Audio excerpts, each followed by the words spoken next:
重視になればなるほど回りにくい。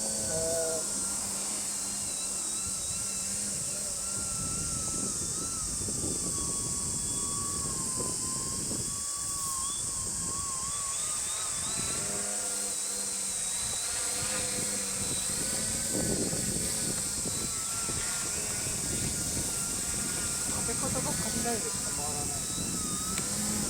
いや、軸は通ってない。軸が通ってないっていうのは、まっすぐまっすぐ立ってないです。はい、プロペラの実験上。